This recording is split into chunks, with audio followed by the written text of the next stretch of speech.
asociación civil. ¿Estamos bien? Y porque estuvimos primero, o sea, fueron los primeros. Entonces, eso tiene un valor, tiene un peso que muchas veces se pierde y que nosotros queremos recuperar. Y cómo estas organizaciones se fueron reinventando, se fueron reconstruyendo, creemos que eso es un recupero histórico que tenemos que hacer y poner en valor no solamente en las asociaciones para los socios, sino para la comunidad en general. Porque además, como vamos a ver más adelante, muchas de las actividades siempre estuvieron pensadas para la comunidad en general. Entonces, y hay gente de todas las edades que recuerda con melancolía ciertas actividades que se hacían en un momento, después se dejaron de hacer y se volvieron a recuperar. Entonces, para eso, desde ese lugar, es que nosotros creemos importante que se piense y que se trabaje y que se siga investigando sobre estos temas. Por otro lado, muchas veces no se ha logrado cuantificar el aporte. Decimos, sí, las asociaciones, las mutuales, que sí, que son pequeñas, son chiquitas, están ahí. Y en realidad no están ahí, están construyendo ese territorio, ese entramado social, ese lugar donde la gente se junta, las distintas actividades que se realizan, el sentido de pertenencia, que hacen a un desarrollo, que es nuestro desafío en largo plazo, ¿no? Es poder decir, bueno, el aporte es este. Entonces, en eso es por qué nosotros creemos que es importante poder reflexionar y que no quede solamente en las asociaciones, porque claramente sus asociados le dan valor porque son sus asociados, pero creemos que el valor que tienen va mucho más allá de esa organización, sino para todo el territorio.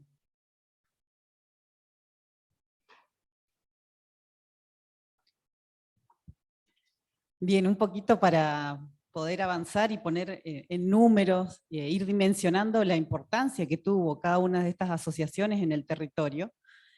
Vamos a iniciar con algunos datos generales. Quizás, por supuesto, muchos de las familias que llegaron al territorio ya en el siglo pasado no iban a dimensionar lo que significó la importancia del trabajo que dieron inicio, ¿sí? que comenzaron a hacer. Solo como para tener en cuenta, por ejemplo, en 1875 en Argentina ya existían 74 mutuales. Vamos a ver, digamos que existen varias mutuales distribuidas en distintas provincias, ¿sí? 27 en Buenos Aires, 12 en Capital Federal, 19 en Santa Fe, 9 en la provincia de Entre Ríos, 6 en Córdoba, 1 en Tucumán. Sin embargo, lo que hay que destacar es que muchas de estas asociaciones y muchas de estas mutuales fueron creadas por los grupos inmigrantes, ¿sí? Y lograron constituir e ir construyendo, digamos, una instancia de socialización para con el lugar donde estaban, digamos, habitando, ¿sí? Que era de suma relevancia. Entonces, por ejemplo, en este caso nosotros rescatamos para este tiempo tan temprano, que es 1875, que 25, digamos, el 25 de estas mutuales, 25 mutuales, estaban constituidas por italianos, 14 por españoles y 7 por franceses, y en este caso 3 por suizos. Sin embargo, es de relevancia observar cómo, digamos, la trayectoria que se funda, digamos, en este año, va a tener una continuidad y va a continuar teniendo peso, digamos, en cada una de las localidades en la que va a ir asentándose, y además va a constituir una instancia de contención para todos aquellos inmigrantes que van, digamos, realizando su trayectoria y que van acercándose a los distintos territorios de Argentina, ¿sí? No sé si quiero pasar a la otra.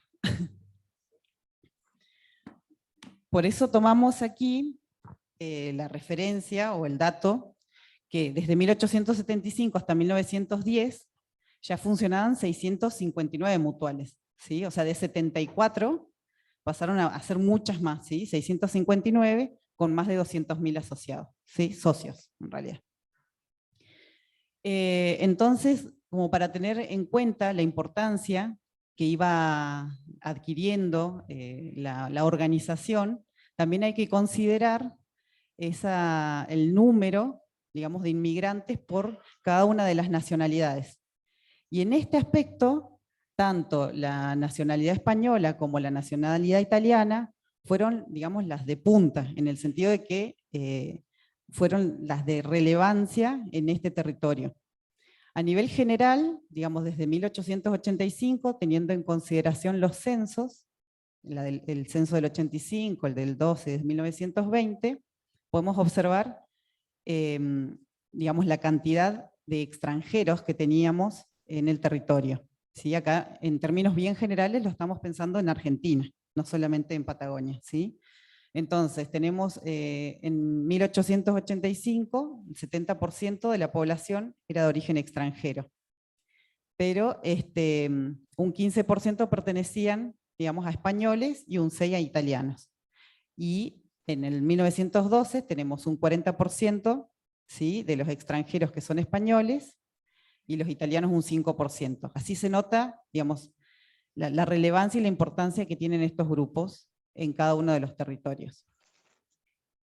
Entonces, a partir de su llegada, no solamente se insertan, digamos, en las actividades económicas que se van desarrollando, por ejemplo, en el caso de Patagonia y más específicamente de Santa Cruz, vinculadas, digamos, a la exportación digamos, del ganado, al modelo agroexportador de la época, ¿sí?, sino que también hacen ese aporte, no solo en términos económicos, sino en términos sociales, ¿sí?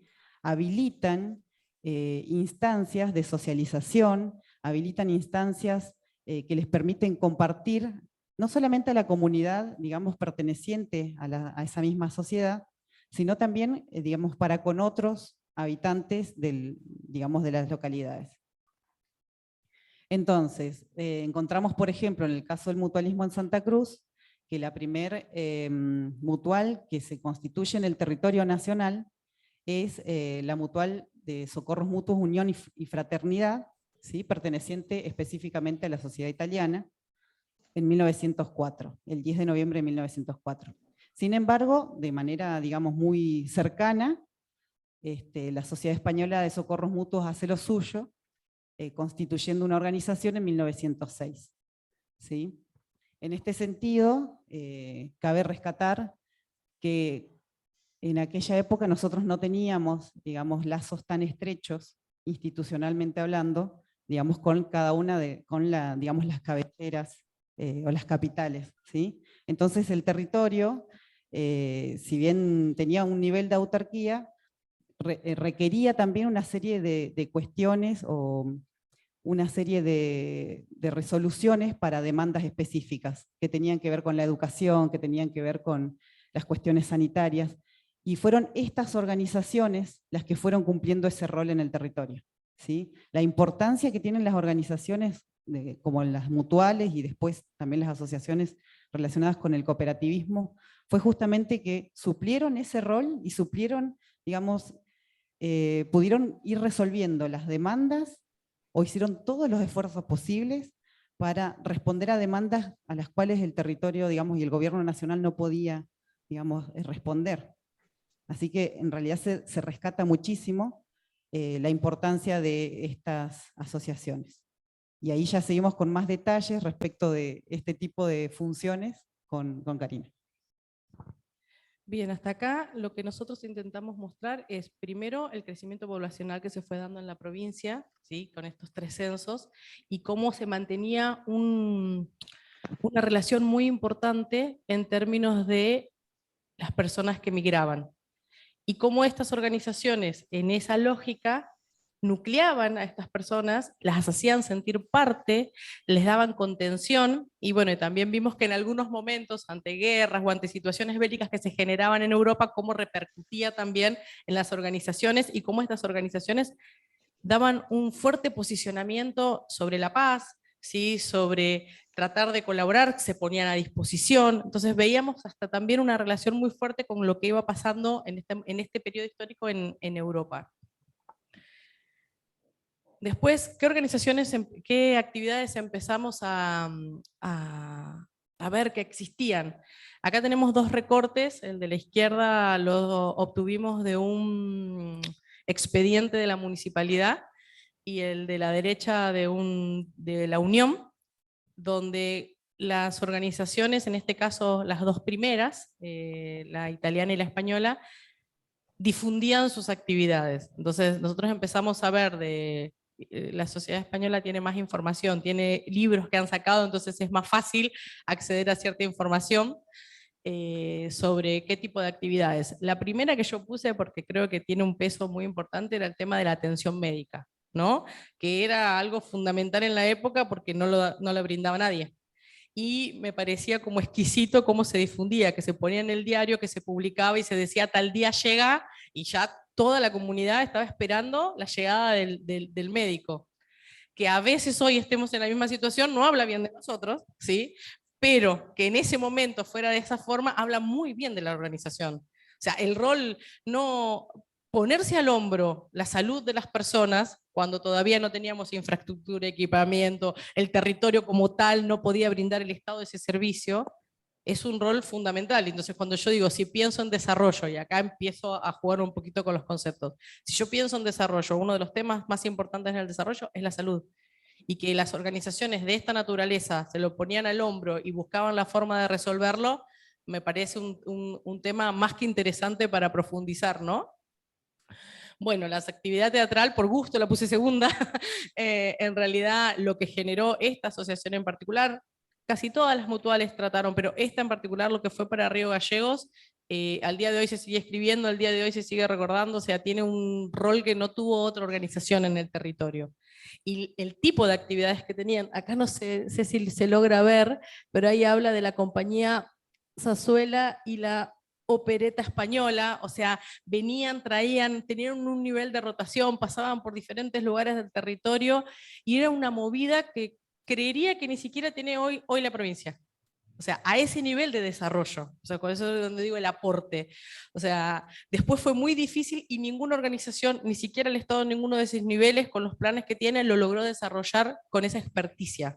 ¿Sí? Entonces eso me parece importante. Bailes, espectáculos, muestras típicas, alimentos, espacio de recreación y bueno, puse el último servicio fúnebre, ese es básico de todas las mutuales que surgieron en su momento, pero es un servicio no tan lindo, entonces lo puse último, pero ese es la impronta, o sea, las mutuales como tal, en la antigüedad, lo primero que hicieron los griegos y los romanos fue el servicio fúnebre, o sea que es algo del ADN de las mutuales.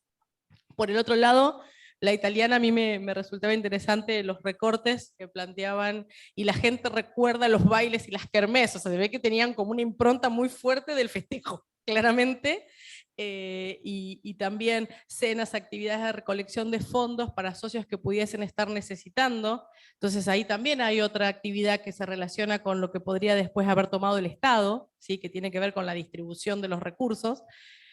Y ahí del lado de la derecha, que me resultó interesante, como al inicio los italianos convocaban a sus reuniones en su idioma natal, digamos, en italiano.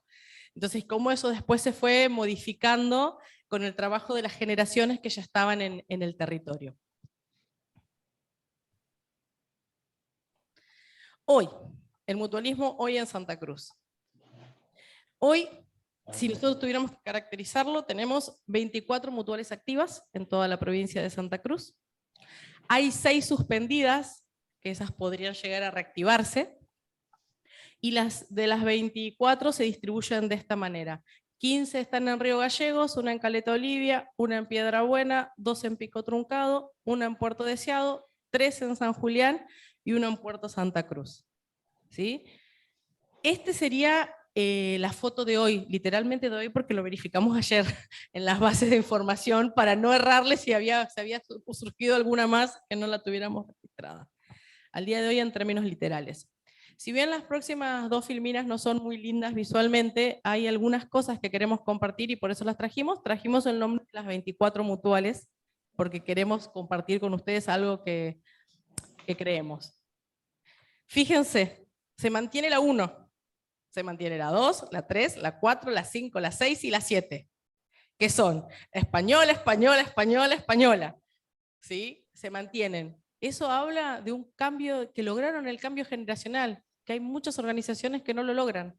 Para que una organización tenga 100 años, 90, 60, es que tuvo que pasar más de 1, 2 o 3 generaciones y poder seguir sosteniendo la estructura. Eso también hace al desarrollo, porque hace al sentido de pertenencia, porque hace a que el que viene lo vuelve a tomar con la misma identidad y lo vuelve a tomar como propio y lo vuelve a tomar como un desafío. Fíjense, esto es un dato de color, que las primeras vieron que tiene 1947, 1947, 1947 y 1947. Eso es porque las organizaciones funcionaron antes que el Estado. Cuando el Estado, que es el actual INAES, y en ese momento era INASIM, que era cooperativismo y mutualismo, surge, a todas las primeras organizaciones le da la matrícula el mismo año, que es en el año 47.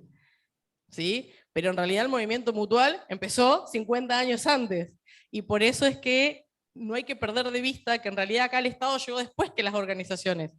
Entonces fíjense la importancia de sus organizaciones, básicamente porque yo de los que escuché, hay algunas que están hoy acá, ¿no?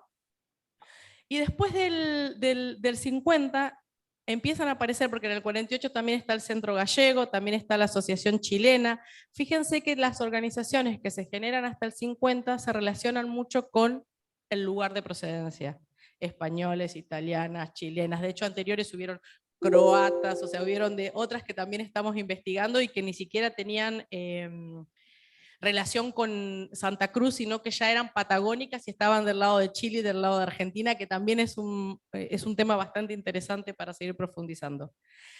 A partir de ahí, las que se empiezan a generar después tienen que ver con asociación del banco, asociación de la caja, asociación de policía, empiezan a aparecer por actividad, ¿no? De ahí en adelante. Ahora vamos a ver las otras.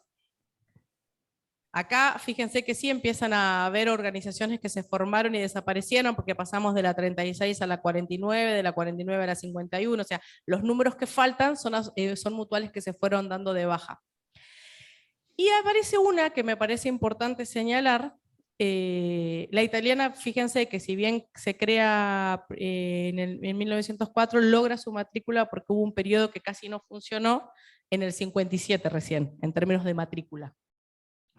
Pero les decía, hay una que es la Federación Santacruceña de Mutuales, se forma recién en el año 2012, ¿no? Que para el desarrollo del mutualismo y para la historia del mutualismo es como muy acá. Eso es un dato que sí me llama la atención. Pero no deja de ser importante porque también habla de que se está revitalizando de nuevo.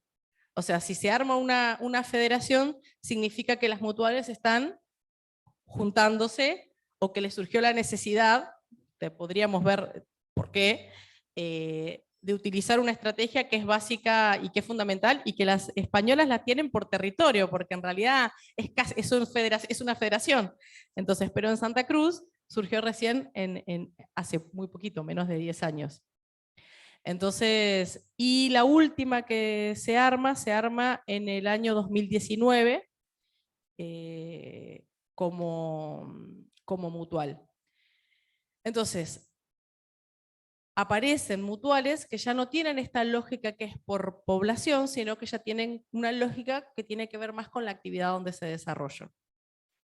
Y dentro de esas mutuales, a ver si, acá, lo que les decía, en el año 2012 se armó la federación, las primeras mutuales tienen una necesidad de juntarse más por colectividad, no así el segundo grupo de mutuales. A partir de 1980 se observa más fuertemente esta característica. Y ¿qué me parece interesante dentro del rol de las mutuales, y quizás es un rol nuevo que estén tomando las mutuales? Hay una mutual que es la que se armó en el 2015, que se ha posicionado como proveeduría, y que lo que está planteando como rol tiene que ver con el bajar el precio de la canasta básica. Si nosotros entendemos que hoy un problema que tiene Argentina, que tiene nuestra provincia, tiene que ver con los ingresos, con la inflación, ¿sí? Entonces hoy significa que las mutuales están otra vez tomando esa posta de decir qué es lo que necesita la comunidad y hacia dónde empezamos a organizar también nuestras actividades. Entonces hay esta mutual en particular, yo por lo que estuve observando, no la conozco, no he tenido entrevista con ellos, se está posicionando en diferentes lugares y lo que está dando es una canasta básica de alimentos. Entonces, nuevamente, aparece esto de la flexibilidad. qué capacidad tienen las mutuales para volver a resignificar qué es lo que necesita el asociado y empezar a buscar nuevamente qué tipo de actividades brindar. Nosotros acá, bueno, yo no soy objetiva con este lugar, a mí este lugar me emociona, este lugar me gusta, este lugar para mí, la comunidad pasa por acá. ¿Sí? Quien no es socio alquila el lugar alguna vez o participa en una de las actividades que hacen. Hoy Alicia nos paseábamos y nos contaba que hay actividades que uno conoce, o sea, sí, hay baile, o sea, siguen haciendo actividades donde los chicos pueden venir, los adultos pueden participar, entonces el lugar se sigue nutriendo. No conozco tanto la realidad de las otras mutuales que están hoy acá, pero si existen es porque hacen algo, o sea, eso es claro. Entonces, me parece que el buscar, el reconstruirse, es una característica que muy pocas organizaciones logran, ¿no? Y ese es un valor que nosotros, por lo menos, quienes las investigamos, quienes las estudiamos, quienes las tratamos de reconocer, le damos fuertemente. Porque la mayoría de las organizaciones desaparecen cuando no tienen nada para brindarle al asociado, o al socio, o al accionista, o al empresario. Si quieren, llévenlo a todo tipo de organizaciones. Entonces, que ustedes estén hoy acá, que estén juntándose, que estén compartiendo, que estén viendo hacia dónde se sigue, que se estén preguntando, habla muy bien del tipo de organizaciones que están llevando adelante, y para quienes estamos en el territorio, nos permite descansar de saber que hay organizaciones que siguen poniendo el compromiso en seguir trabajando para la comunidad, porque trabajar para el asociado es trabajar para la comunidad. Entonces, eso me parece que es algo que nosotros queríamos poner en valor y que creíamos que era importante poder compartir. El último evento que vi del mutualismo, que es este que está acá, hubo en noviembre, según lo que estuvimos viendo, un encuentro de mutualistas en Santa Cruz, donde la federación se fue organizando, y me parece que también es interesante ver que la federación, que es lo que yo digo que toma un rol importante y que puede colaborar en reactivar las mutuales,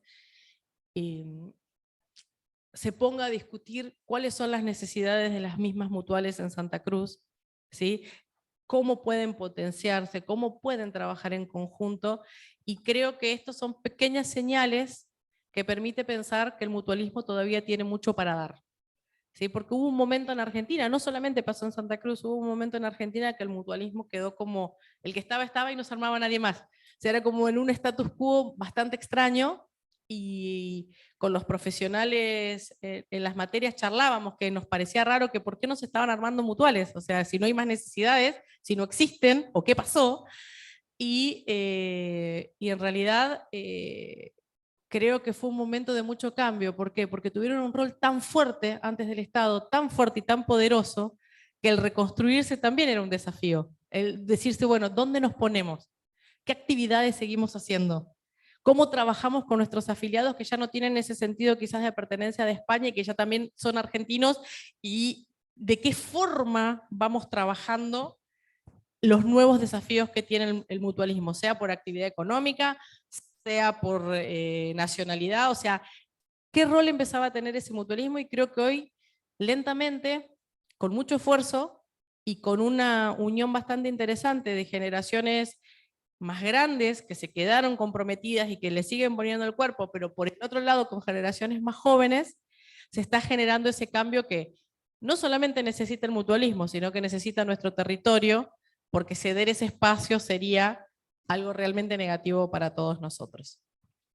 Bueno, espero que les haya gustado.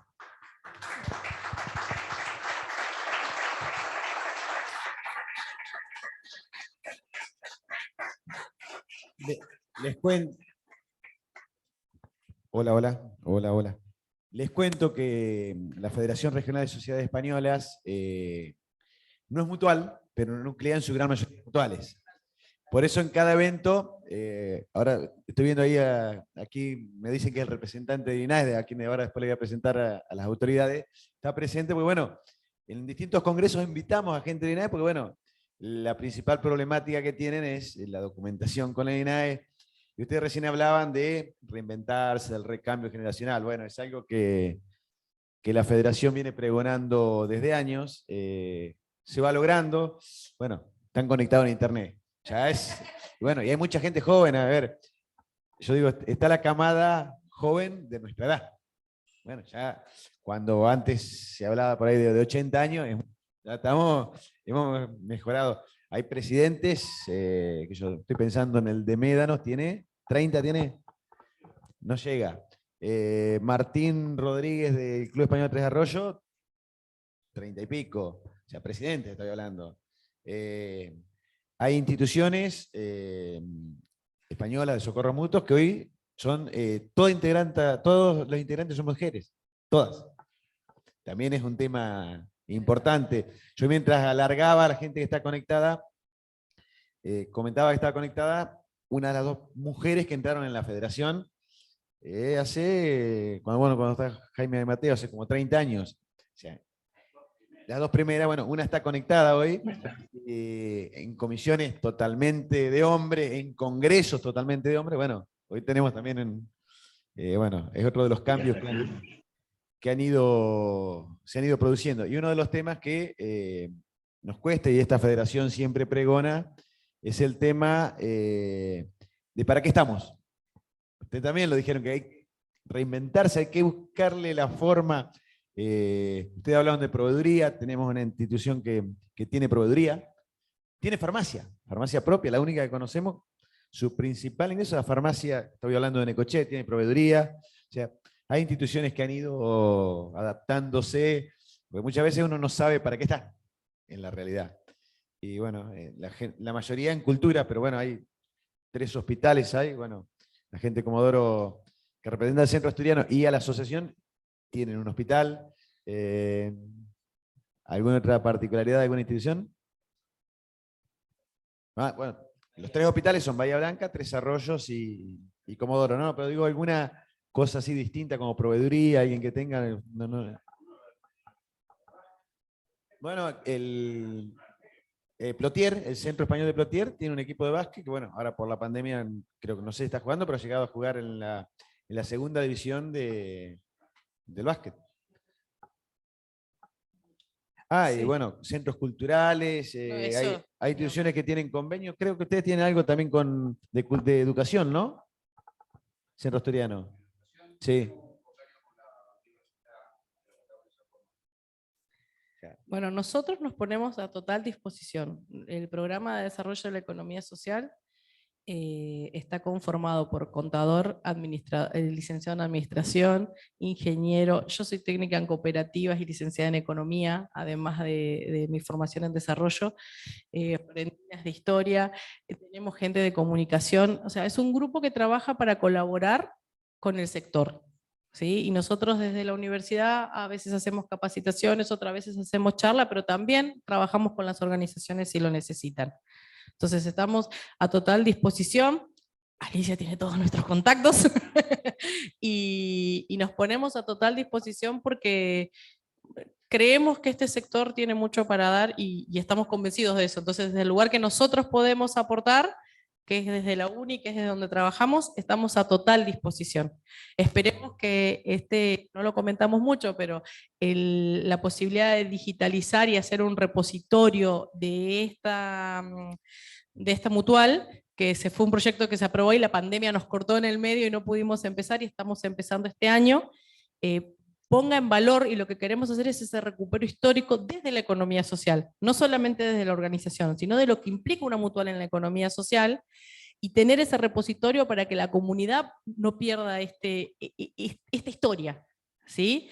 Entonces, en este momento por lo menos van a empezar 5 personas a ver qué es lo que se digitaliza, cómo se digitaliza, si estamos adaptando nuestros propios celulares para ir viendo con qué programas y todo lo que vamos a estar haciendo, y después la idea es llegar a un repositorio, y que obviamente la mutual lo va a tener a disposición de las demás mutuales y lo va a poder compartir, pero creo que es una línea interesante para trabajar particularmente con todas las españolas, porque creo que en cada uno de sus territorios, ya no lo conozco tanto, nosotros hemos trabajado siempre en Santa Cruz, pero conociendo cómo es en Santa Cruz, claramente creo que en todos los territorios donde están tienen que tener mucho para decir, mucho para aportar y para sumar a la comunidad.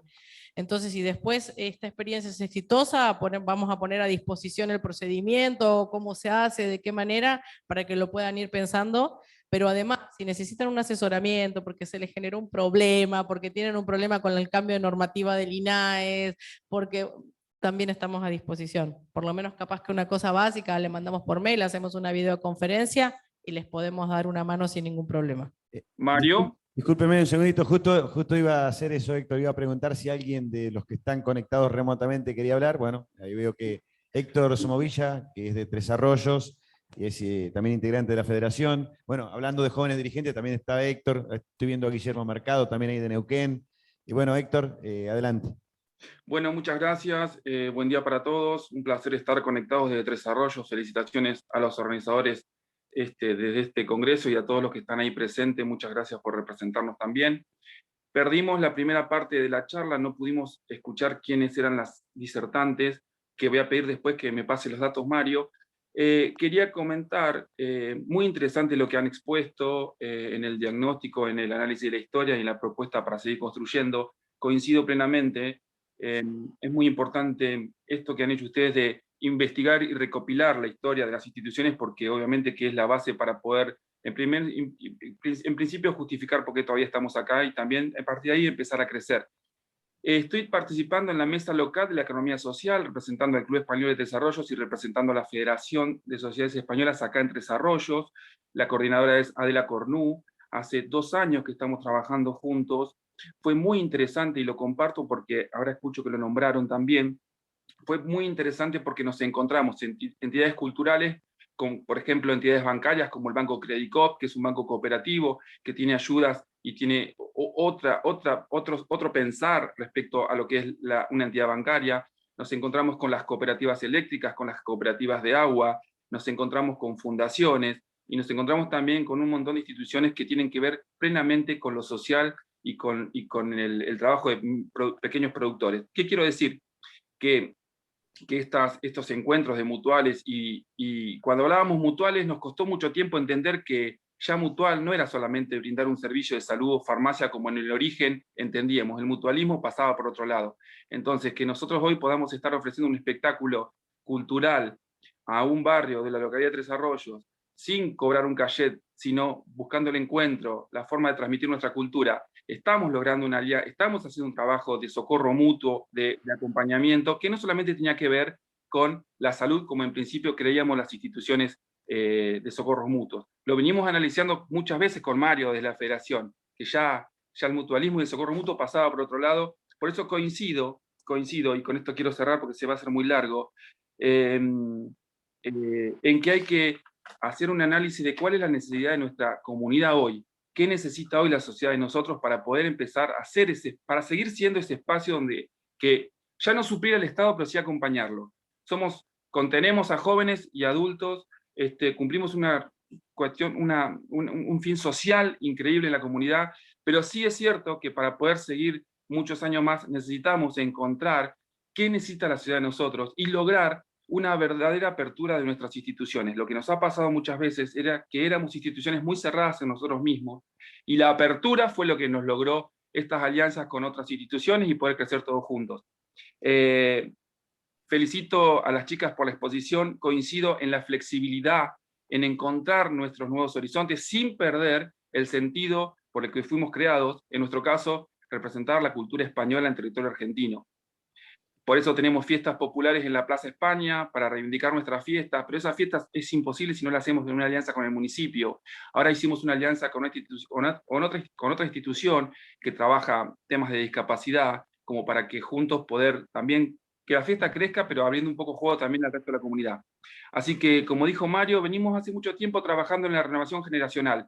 En nuestro país, el mundo, pero en nuestro país en particular perdió una generación. Hay una generación que no quiso participar de las instituciones, hay una generación que decidió, que lo vemos en lo cotidiano. Entonces saltábamos de dirigentes muy, muy longevos a esta generación de los 40, 40 y pico, y en el medio nos faltó mucha gente.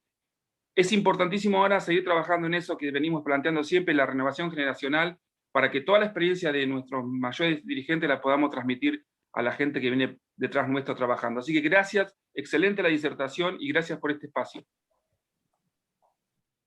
No sé si alguien más de los que están conectados quiere hablar o de los que están presentes, si no despedimos aquí a las chicas que han dado esta tan linda charla. ¿Nadie?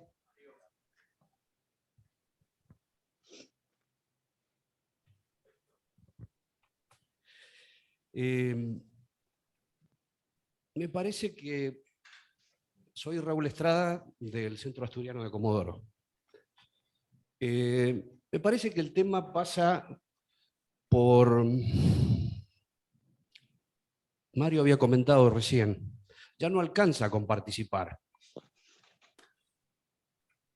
Necesitamos saber para qué estamos. Y más que una... Lo he hablado con el chico, lo veo chico, lo hemos hablado por teléfono, no recuerdo tu nombre. Más que una alianza o un recambio generacional, necesitamos una alianza intergeneracional. O sea, creo entender que los nacidos en los años 45, 50, nos llevamos muy bien con los nacidos en los años 80. Tenemos que buscar puntos que podamos coincidir y entender que no nos molestamos, funcionar. O sea, no dejar o sea, no tomarnos como viejitos con 60 años, porque viejos eran nuestros padres, nuestros abuelos con 60 años. Nosotros todavía, ¿no, Mario? Y tampoco tratar a los chicos de 30 y pico, que no son chicos, son adultos, como nos trataban a nosotros en las instituciones. Entonces me parece que esto lo tenemos hablado con la universidad, lo hemos hablado con Mario.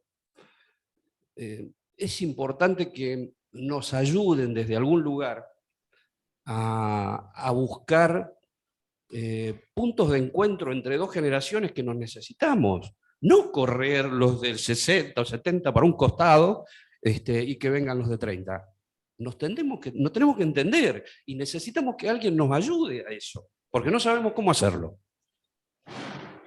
Nada, quería decir eso.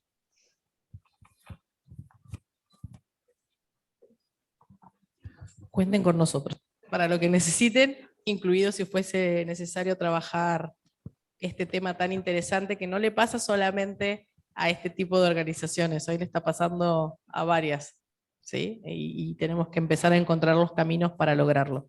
¿Sí? Porque se modificó la esperanza de vida, porque justamente quienes antes tenían 70 ya estaban en sus casas, no querían hacer nada, y ahora quienes tienen 70 se sienten jóvenes, están totalmente con energía y tienen toda la experiencia para aportar, y por el otro lado quienes tienen 30, 35, 40 años tienen toda la energía para aportar y ya tienen 10, 15 años de experiencia, entonces sí es necesario encontrar acuerdos, proyectos conjuntos, visión compartida, un equilibrio dentro de las organizaciones. Totalmente, sino que sea algo positivo. De hecho, hoy, por ejemplo, el mercado, ya me meto en otro saber, pero el mercado laboral español hoy se ha modificado en un montón de aspectos, y quienes acá todavía en Argentina, alguien de 40, 50 años no podría ingresar en algún lugar, en España hoy se busca ese tipo o esa generación para ciertos tipos de lugares. O sea que está habiendo como un cambio que tiene que ver justamente con esto, con que se modificó la esperanza de vida de las personas. Entonces, ahí es un desafío. La jubilación en España a los 67 para todos. Quiero sumar a lo que decía el compañero, que cuando hablamos de renovación generacional, a veces se malinterpreta. Nunca hablamos, ni nunca yo hablé, cuando ustedes han estado en charlas donde yo he hablado sobre renovación generacional, jamás hablo de excluir. Siempre digo que la experiencia, la trayectoria, todo lo que ha vivido nuestra generación más adulta, es fundamental para que con la fuerza de los jóvenes podamos seguir construyendo nuestras instituciones.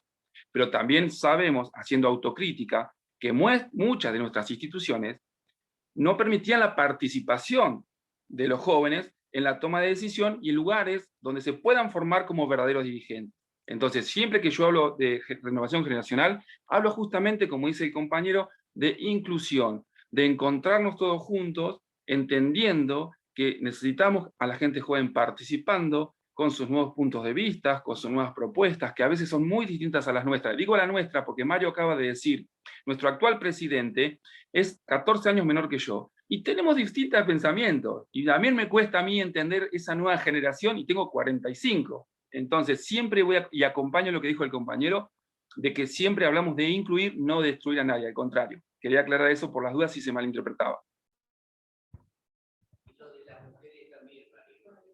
Sí, la incorporación o sea, destacaba que, bueno, de haber sido históricamente toda la comisión de hombres, ahora hay instituciones, toda la comisión de mujeres.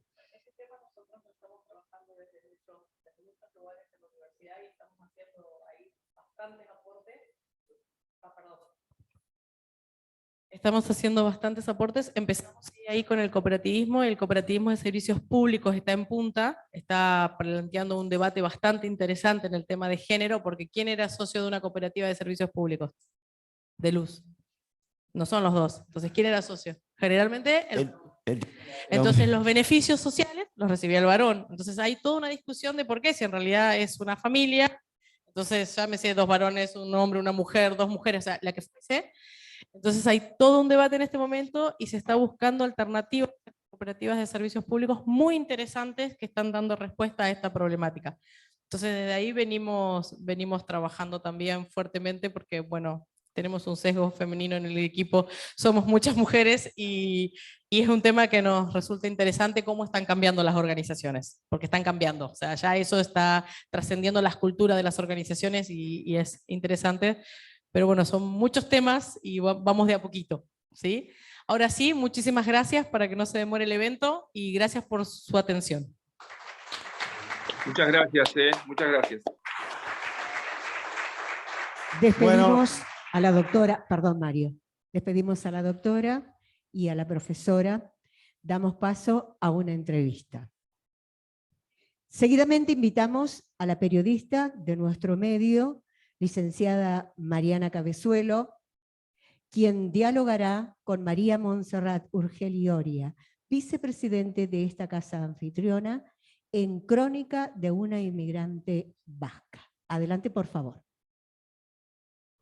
Bueno, mientras se sientan, se van acomodando, les voy contando quiénes están presentes en forma virtual, que si no es imposible saberlo. Bueno, estaba de la Asociación Española de Adolfo Alsina en Caroé, Gabriel Álvarez, del Centro Andaluz de Bahía Blanca, Leonor Medrano, del Instituto Argentino de Cultura Hispánica de Bahía Blanca, Silvia Álvarez Campaña, de la Asociación Española de Coronel Pringles, Eduardo Ríos, de Coronel Suárez, Lucas Salas, de la Asociación Española de Darregueira, Graciela Igartúa y compañeros, porque eran varios, de General Pico, Marita Rollán, de la Prida, Gerardo Méndez, de Montermoso, Estrada y varias personas acompañándolo, de Neuquén, Guillermo Mercado, de Punta Alta, Estela, su presidenta, y una chica que no alcancé a anotar el nombre, Fernández Ibarguren, Julieta, bien, de San Antonio Este, Margarita Sar, de Santa Rosa, Raúl Petrelli, de Trelew, Marcelo Gómez Lozano, de Trenquelauquen, Omar Corral, del Club Español de Tres Arroyos, Héctor Somovilla, de Viedma, María del Carmen Rodríguez,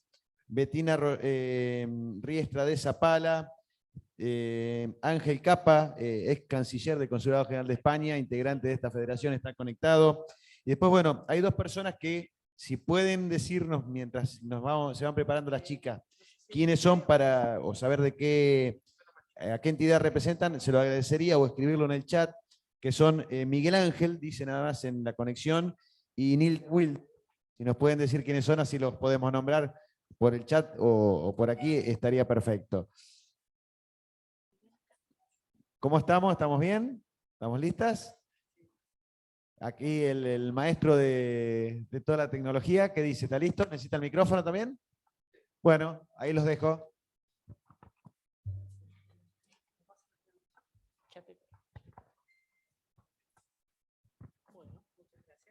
Hola, ¿qué tal? Buenos días.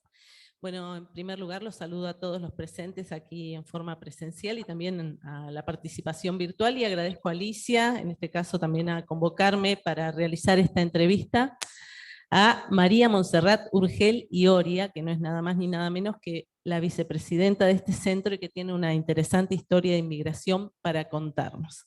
Así que bueno, 56 años ya casi se cumplen del momento en que llegaste a Río Gallegos, Monse. Hola, hola. Sí. Primero, buenos días a todos. Espero no aburrirlos con esta historia. Y bueno, fue Alicia también la que me incitó a hacer esta entrevista. Contar No en sé si se primera escucha. persona una experiencia de inmigración que, bueno, Sí, yo en realidad mi historia comienza en 1963 cuando nací en Baracaldo, en Vizcaya. Mis padres se conocieron en 1957, al año se casan, tienen 2 hijas, mi hermana que es 4 años mayor que yo, y bueno, yo que nazco en 1963, un 9 de marzo. Mi papá trabajaba en ese entonces en la fábrica Cefanitro, una fábrica de nitrogenados en Baracaldo, y vivíamos en una casa, en los departamentos de la fábrica, en Baracaldo, Retuerto. Una casa que está, yo fui hace 6 años, está idéntico el departamento, es impresionante cómo se conserva todo, ya es otra... pero vamos a los orígenes, porque acá tenemos Sí. a tus padres. Sí, ¿Cómo se conocieron ellos? Porque ellos- no eran del lugar donde vos naciste. No, mi papá era de Bilbao, él vivía en Bilbao y trabajaba en la fábrica, y mi mamá era de Santander. En esa época vivía con mi abuela en La Rioja, en Haro, y bueno, como tenía una hermana que vivía en Bilbao y se estaba casada con el mejor amigo de mi papá, ahí se engancharon y se conocieron. Y se casaron, como dije, en el año 1958. Bueno, ellos vivían, me decías, en Baracaldo, donde vos naciste. Sí. Tenían un trabajo él y ella era Mi ama de mamá casa. Era ama de casa, tenía un trabajo, vivíamos bien, pero mi papá tenía una hermana que vivía en Río Gallegos, una hermana que había venido anteriormente, su marido, y que tenían una tintorería, que era Tintorería La Perla.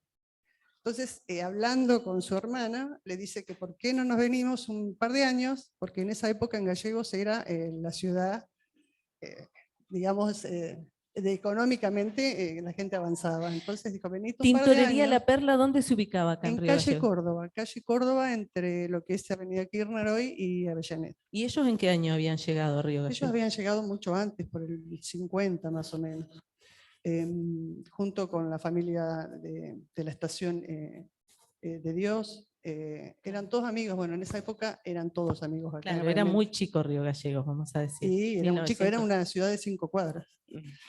Pero bueno, se comunica con su hermana y decide trasladarnos a la ciudad de Río Gallegos ¿Ella por qué un par le de pintó? años. ¿Qué le pintó de Río Gallegos?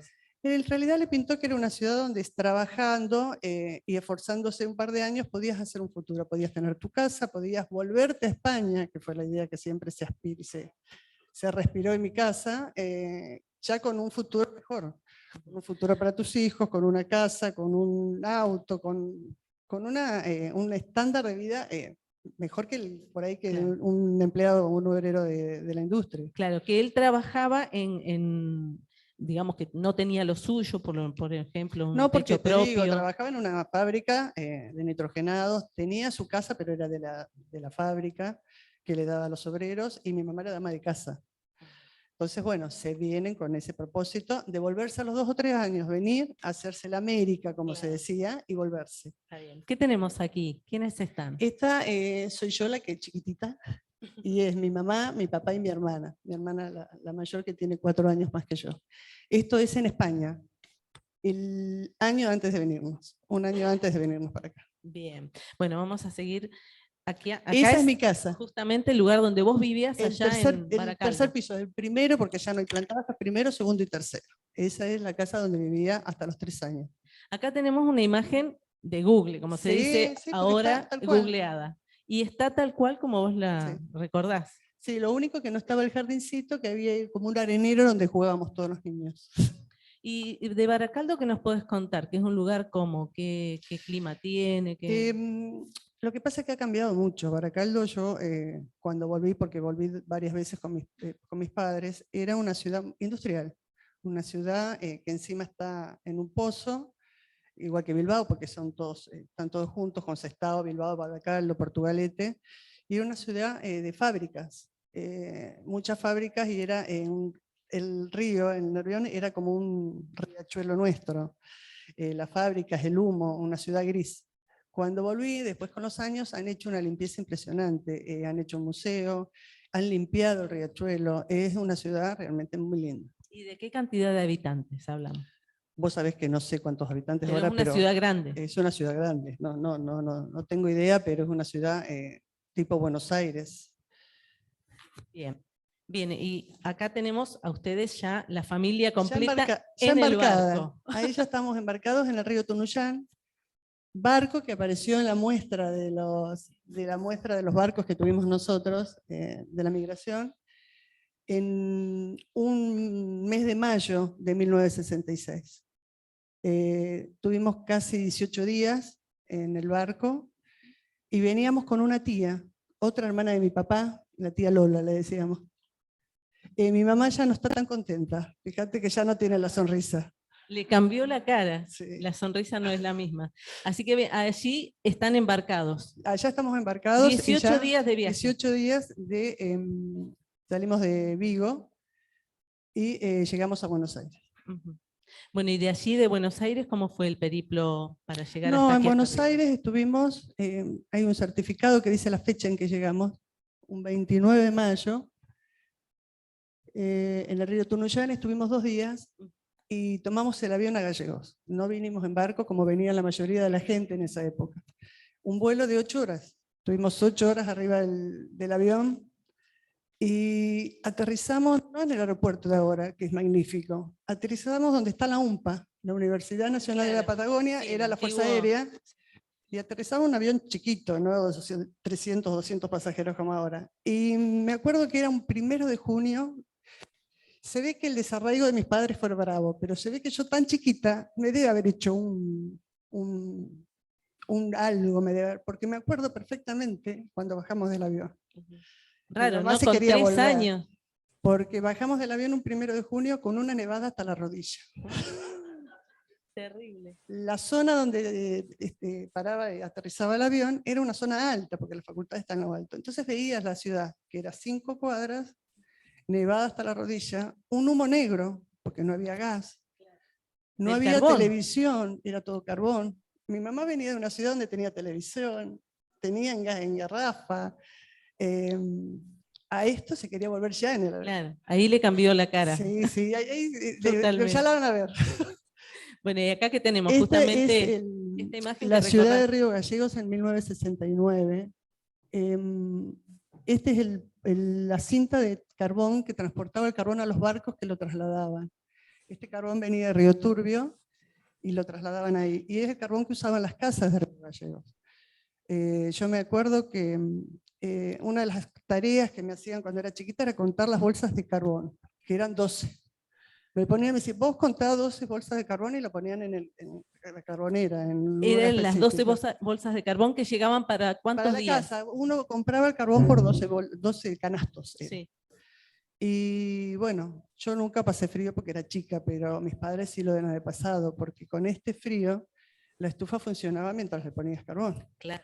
O sea que había que levantarse a las 6, 7 de la mañana. Se dormía con calorcito. No. Se apagaba el fuego y después se encendía a la Yo mañana. me acuerdo que me dormía con la figura de la octogonal, de las estufas patagónicas, que al ponerle carbón se ponían rojas.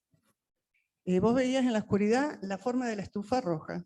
Y te levantabas al otro día, y yo en mi caso estaba prendida, pero mi papá me acuerdo que se levantaba emponchado y la prendía rápidamente porque si no hacía muy frío. Los inviernos de antes eran mucho más crudos que los de ahora. Las nevadas eran más crudas. Los vidrios, a pesar de la calefacción, se dibujaban la escarcha del lado de adentro. Y me acuerdo que nosotros buscábamos figuras en esa escarcha de los vidrios del lado de adentro de las casas y de los negocios. Bueno, tenemos otra imagen que te trae muchos recuerdos. Y esa es la plaza en ese entonces, donde no estaba cercada. Era todo Pero mirá la césped. vegetación que tenía, ¿no? Era nieve, y eso era nieve, ¿eh? Ah, Está toda nevada. Esas eran las nevadas de antes, que duraban o sea, 3 el meses. colchón de nieve. Era colchón de nieve. Bien. Bueno, tenemos aquí una dirección Bueno. muy significativa en la familia. Sí, cuando nosotros llegamos y a los 2 o 3 meses, por X motivos, mi papá se separa de mi tío y bueno, pone una tintorería, es lo que había aprendido en el lugar.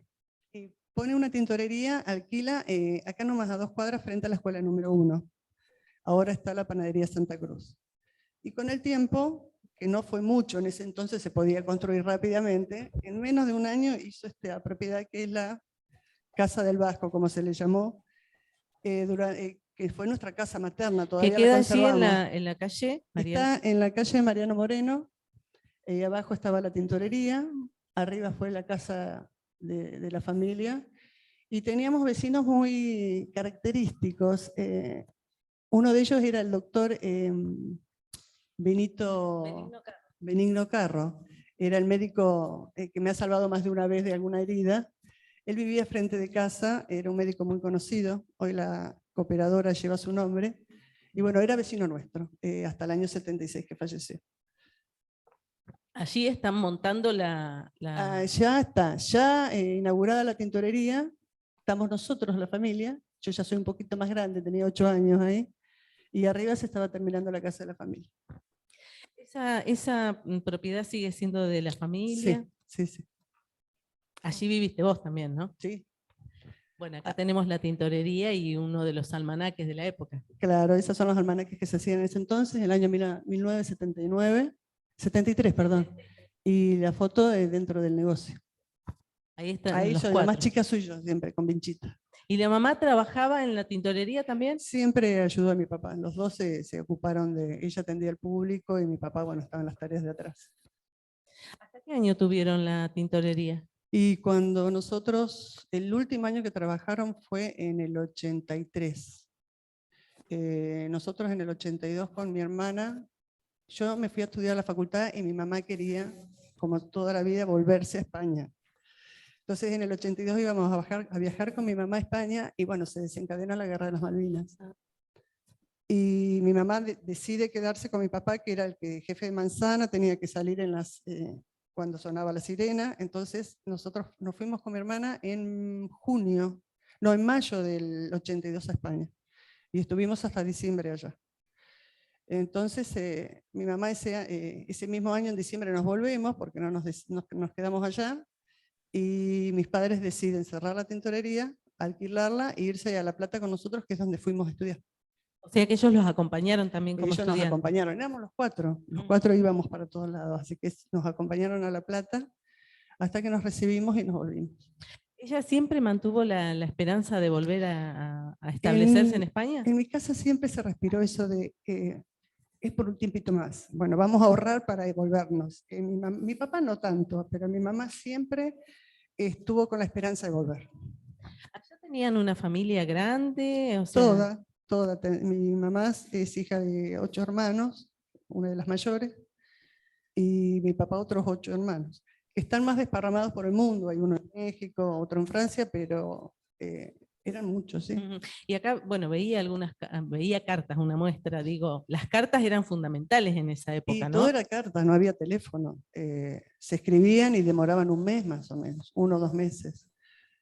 Otro motivo, aparte de la Guerra de las Malvinas en el 82, es que antes de viajar, en enero del 82, mi mamá recibe una carta donde había fallecido su mamá. Entonces no quiso viajar, que fue también el otro motivo que hizo que mandara a mi hermana conmigo a España. Pero en el medio, ¿ella había podido volver a ver a su familia? Sí, fuimos en el 74. No fuimos mucho más, porque los años pasan rápido. Sí. Difícil también. Y era difícil, no es la facilidad ni la comunicación de ahora. Bueno, aquí tenemos uno de estos bailes que mencionaban antes, ¿no? Estos encuentros, por lo menos, que Sí, había mucho familiar en la época. Yo me acuerdo que acá ya comienza la Casa España. Yo me acuerdo que tenía 3 años y subíamos esa escalerita a los bailes que se realizaban en el salón donde cenamos anoche, y era cotidiano, eran todos los fines de semana. Eran 2 lugares donde se hacían los bailes, acá en este salón y en el Centro Gallego. El Centro Gallego en ese entonces tenía un salón hermoso, tenía unos balcones, era un salón hermoso. Y se juntaba mucho, es como decían en la charla anterior, tenían otra impronta la gente. Ellos tenían fiesta todos los fines de semana. Claro, y esto de la movilidad de espectáculos, ¿no? Que traían también. Sí, pero vos sabés que eso se terminó porque el teatro, la Casa España tenía su teatro fuera de la institución. Tenía el teatro ubicado en calle España, y se quemó en 1969. Estamos hablando del viejo Teatro Colón. Claro, ese viejo Teatro Colón era parte de la institución y se quemó y por X motivo, no sé qué comisión, vendió el terreno. Entonces nunca más se construyó ni se recuperó, que fue la gran espina que tenemos todavía, que en algún momento vamos a hacer algo. Y bueno, entonces estuviste Esto- relacionada con la Casa España desde que llegaron. Desde chica, todo el inmigrante que Toda llegaba. esta función que cumplía esta casa, digamos, de mantener la identidad, de mantenerlos Sí, relacionados y de darles muchas cosas que claro, necesitaban. ¿no? de agrupar a los suyos, a los que tenían las mismas costumbres, la misma cultura. Esta es una cena, no, un almuerzo que hacían los centros, el centro asturiano. El centro asturiano en esa época hacía sus grandes fabadas y lo hacíamos en el grill. El grill es un salón que tenemos atrás que ahora estamos tratando de reconstruir, donde se juntaban todos los asturianos, gallegos, todos los españoles en un mediodía. Creo que la fecha era en octubre más o menos que lo hacían los asturianos. Bueno, pasamos a este Bueno, edificio este histórico, edificio es la escuela número 1, donde hice mi primaria y parte de la secundaria, porque en diurno de 5 de la tarde funcionaba la secundaria en la Escuela Nacional República de Claro. Guatemala. Lo puse porque es un edificio que albergó a muchos. Acá también estudió el presidente Kirchner, donde se han recibido muchas profesoras, muchos socios se han recibido de maestras en este colegio. Bueno, acá ya la etapa profesional, Sí, ¿no? Ya esta pasamos toda La Plata con la familia trasladada allá y Y bueno, yo vuelvo en el 91, me recibo, vuelvo, me caso, y mi hermana ya estaba instalada acá. Y bueno, me vuelvo yo, y mis padres se quedan en La Plata. Después, cuando son más grandes, los traemos, por la edad ya no podían estar solos. Y, sí, y esta es ya recibida en una de las farmacias de acá de la ciudad de Río Gallegos, del Colegio de Farmacéuticos. Esta. ahí formaste parte también de... Soy parte del Colegio de Farmacéuticos como vocal primero. Tuviste siempre mucha participación en todo lo que... Sí, y es como decíamos antes, esto de participar en las instituciones es porque me lo han inculcado. De chica ya me traían acá, de chica me llevaban. Cosa que se perdió porque después se dio la generación de los chicos no salían con padres. Y yo creo que hay que empezar de nuevo a traer a los chicos para que alguien continúe con todo esto. Bueno, acá estamos en el Bueno, casamiento. este es donde nos casamos y puse esta foto también para que vean la catedral. Esta es la catedral de Río Gallegos, una catedral hermosa. Es un monumento histórico. Es un monumento histórico. Esto fue ya en febrero de 1991, donde, bueno, di el paso de casamiento. Y salís muy contenta ahí. Salí contenta, sí. Ese es mi marido. El paellero y el que cocinó el cordero ayer. Bueno, y acá Bueno. formando parte siempre de la institución. Sí, yo cuando vuelvo de La Plata, bueno, después de casarme, de trabajar, me vuelvo a conectar con la Casa España, después de tantos años, gracias al coro. Hay un coro que formaba parte de mi marido, que hace una presentación en la casa. Y bueno, ahí me vuelvo a conectar y empiezo a formar parte en el año 2001. Esta es la comisión de ese entonces. Podemos ver a Ocampo, que es el que está en la derecha. Posada. Posada, en la mitad ya han fallecido. Posada, que era el tesorero de la casa. Paricio, que era el español que cuidaba la casa, estaba celoso de que alguien viniera porque eran las cosas que a ellos le había costado mucho hacer. Estaba la señora Evanciella, que también es farmacéutica, y en esa época éramos colegas, trabajamos en la misma farmacia las dos. Benito, el señor Fernández, que era el presidente. Está Rodríguez, que también fue presidente, y la tesorera, que fue González, Isabel. ¿Ahí quién era el presidente entonces? Fernández. Fernández. Bueno, y las actividades Bueno, que realizan. En esa foto fue cuando se inauguró este salón, que fue en el año 2002. La foto de la comisión. La foto de la comisión, porque acá funcionaba un restaurante que se quemó. Entonces decidimos hacer otro salón más, porque ya que él era chico, y también lo queríamos cuidar porque era un monumento, es un salón histórico donde que tiene Conserva historia. todavía los pisos de madera. Sí, sí, sí. Conserva exactamente lo mismo como cuando yo era chica. Lo único que han cambiado es que donde está el escudo antes había un espejo grande, pero después todo es original de antes. Y, ¿cómo es? Bueno, se inaugura, volvemos a abrir, pero la Casa España es una institución que estaba cerrada al público. No mucha gente la conocía. Entonces, ¿qué hacemos para atraer gente? Como hablábamos antes, la gente no le interesaba la salud porque todos tenían su obra social.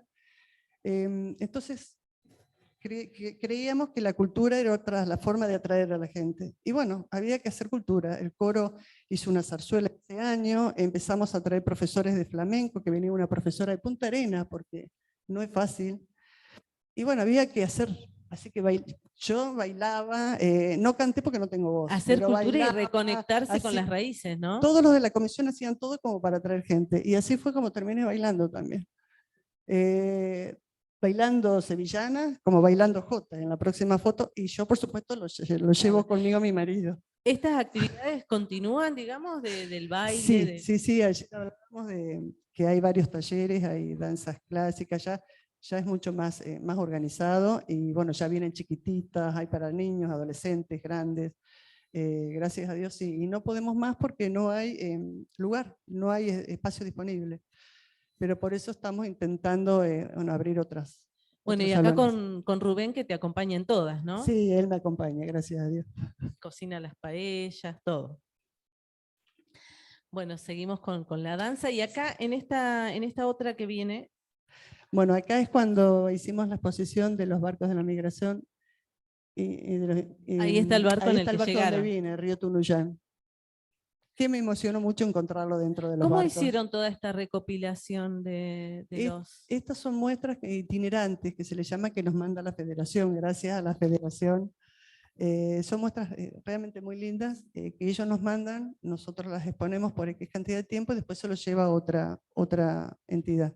Pero hay todo un trabajo de investigación, sí, eso se encarga. De búsqueda de todo lo que, como en este caso vos pudiste encontrarte con el barco Río Tunuyán, que fue en el que vinieron ustedes. Y te da la posibilidad también estas muestras de poner como la muestra de los apellidos, de buscar tu apellido, y si no está, mandar a pedir que si pueden averiguar, ¿no? Realmente es muy lindo el trabajo que se hace desde ese ámbito.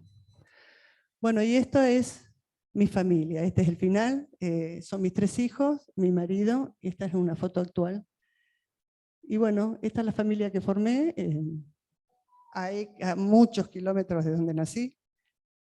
Y bueno, esa es mi historia. ¿Y han vuelto todos juntos? ¿Han podido visitar? No, esa es una deuda pendiente que tengo. Ah, te veo muy emocionada con ver a todo lo que formaste aquí en Río Gallegos, que no sé si en algún momento pensaste en volverte a España, pero finalmente hiciste raíces acá.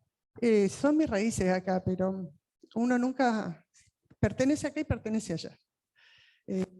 Creo que son 2 lugares que uno tiene. No es que estoy acá y allá lo borré, no porque está mi familia, están mis raíces también allá. Entonces es difícil. Bueno, con esta emoción de Monse, no sé si alguien de acá de la sala quiere participar, hacerle alguna consulta, o también quienes están participando en forma virtual. Bueno, esta linda historia de inmigración que nos ha contado, seguramente muchos se han sentido identificados con el Río Gallegos, que se vivía también tan duro en ese momento que a ellos les tocó llegar. Bueno, no sé, les dejo la posibilidad de participar. Bueno. ¿Alguien?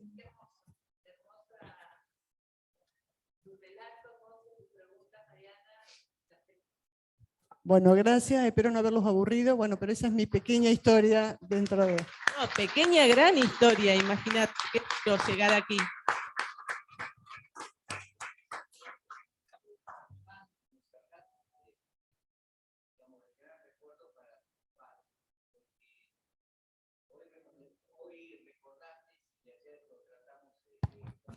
En el salón tratábamos el tema de tus padres, la esperada, porque hoy en día uno quiere una llave y ya tiene que ir a la estación central.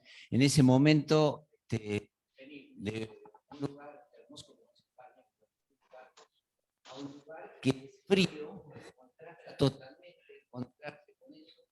Y el recuerdo que decía de la calefacción y todo lo demás, eso muestra el sacrificio y lo que es el sacrificio de tus padres, de la familia y la cultura del trabajo y del esfuerzo para progresar.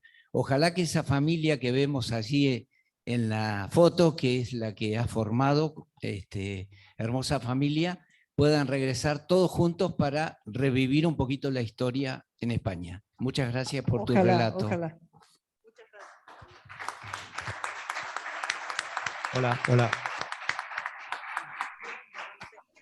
Hola, un segundito nada más. Quería agregarle que, bueno, yo soy Miguel, yo soy un inmigrante. Y bueno, ¿escucha algo así? No. Bueno, hola. Bueno, realmente me siento muy identificado con lo que acabas de decir. Bueno, yo también soy un inmigrante y bueno, mi situación es un poco diferente a la tuya, ya que emigraste muy chica. Yo tenía 14 años, o sea, y no venía de España, sino habíamos emigrado muchos años antes a Francia. O sea, nosotros nos vinimos desde Francia acá. O sea, los cambios son muy distintos. Emigré en el año 1970, éramos 7 de familia, como las familias numerosas que había antiguamente, ¿no? 5 hermanos y mi padre y mi madre, todos juntos a todos, como el caso tuyo. En una oportunidad hicimos una especie de charla también en Necochea.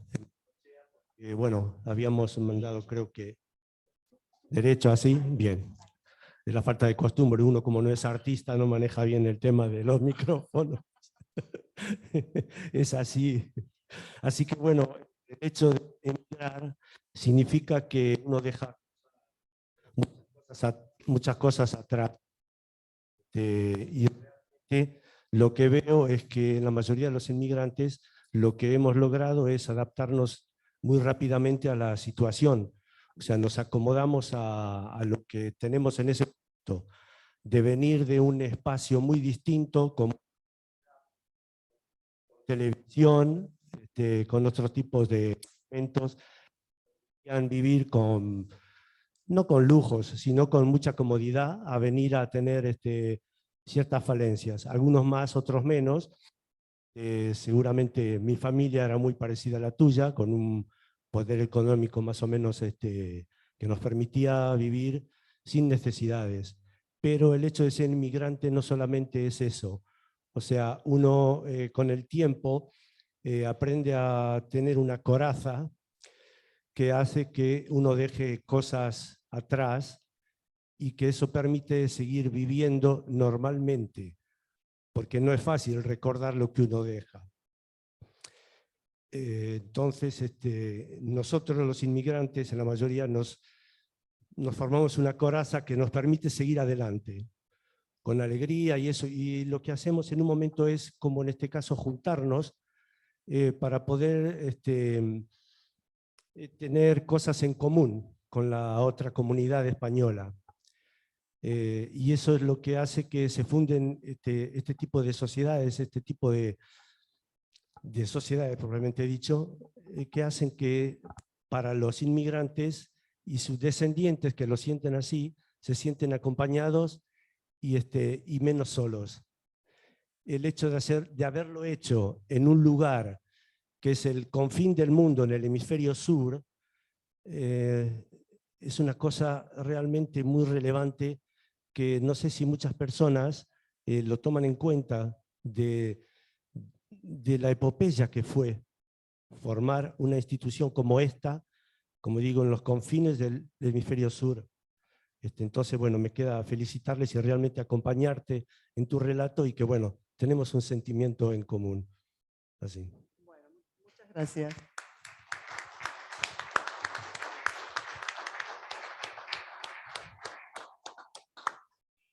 Despedimos entonces a María Montserrat, también a la licenciada Mariana Cabezuelo. Muchas gracias. Mario, ¿hacemos un receso? y después estamos con la mesa de trabajo, ¿sí? Correcto, y les digo a quienes están conectados que bueno, hacemos un receso de 10-15 minutitos, sigan conectados ahí, ustedes pueden seguir tomando mate, nosotros vamos a tomar algo ahora, y bueno, y seguimos con una charla que va a brindar la Federación para hablar de cómo seguimos con la pospandemia, hablar un poco de este proyecto que anda dando vuelta el tema del Camino Blanco, así que bueno, pueden levantarse, ir a tomar algo, comer algo y seguimos conectados. No se desconecten, por favor.